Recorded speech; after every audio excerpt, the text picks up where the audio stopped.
Hi, I'm going to show you how to create your logos.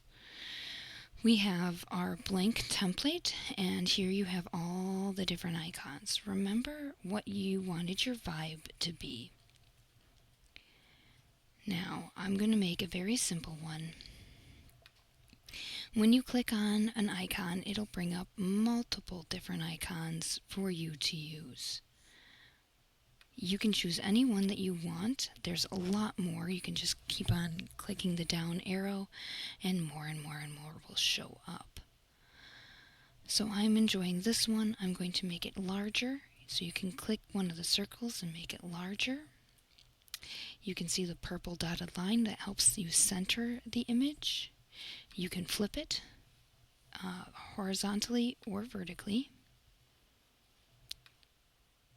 And I just kind of want it back to where I had it. You can give it an effect, which means you can make it more opaque or less opaque.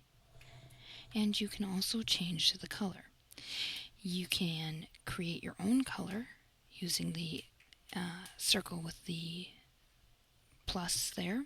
You can choose the pre-made colors, or you can choose a gradient. You can also change your gradients the same way that you would choose any other color. So now I have a new gradient. I have my one icon. We want to have multiple icons for our picture. So you can also search for the millions of different icons. And since I'm an art teacher, I'm going to just click art. And as you can see, there is a lot to choose from. I'm going to, and that shows you that if you don't click away from what you were using before, it's going to immediately change your icon. So if I wanted to keep the star, I can always click undo. And now you can see that the square isn't around it. So if I click this, it's going to be added on top of my star.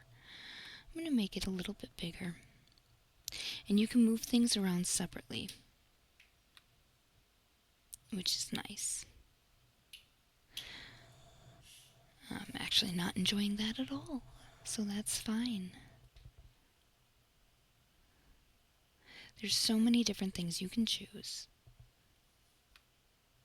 So maybe I want it to look like I drew that item.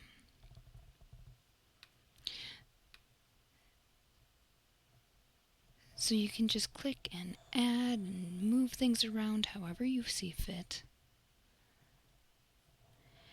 And again, I'm just trying to make this as simple as possible. I would like you to use at least 3 icons and piece them together so that they flow naturally and look nicely together. You can change the colors as many times as you want. Now I'm trying, if I want this to be drawn, I'm going to try to make it look like it flows well together.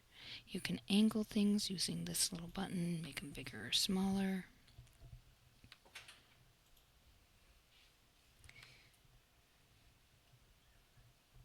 And change colors as much as you want. And again, it all depends on what you want your icon to look like. It needs to have your vibe. You can change the colors separately.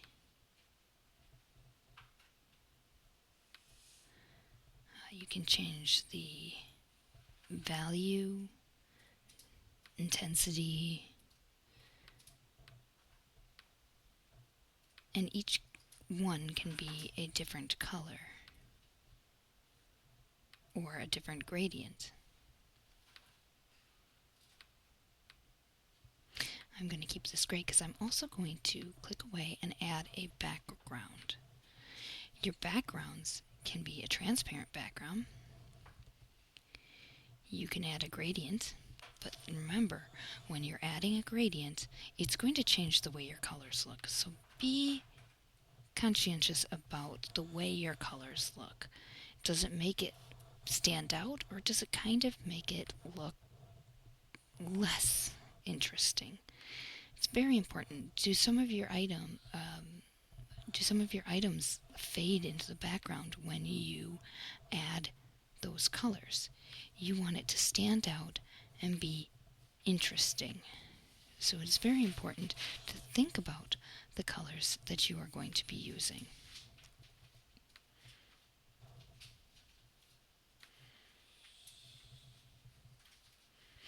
If you choose a color that you like on something and then you think, oh gosh, that color just really doesn't flow with it anymore, I need to change that, you can always click on something and go back and change it.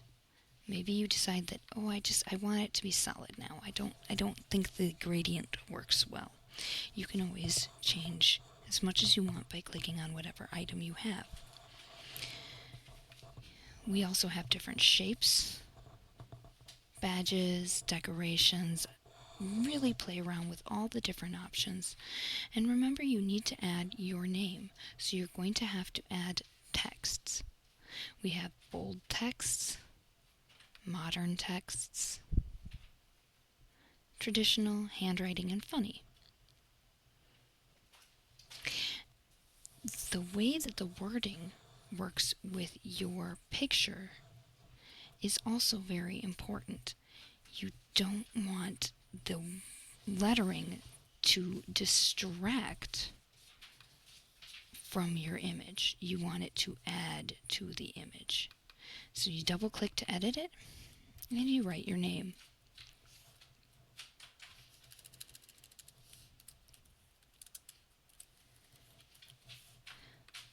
Make sure you click away. When you are done, you are going to take a screenshot.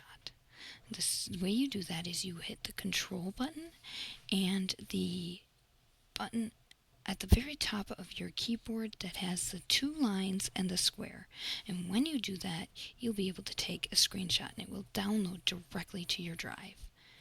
And that is how we do that.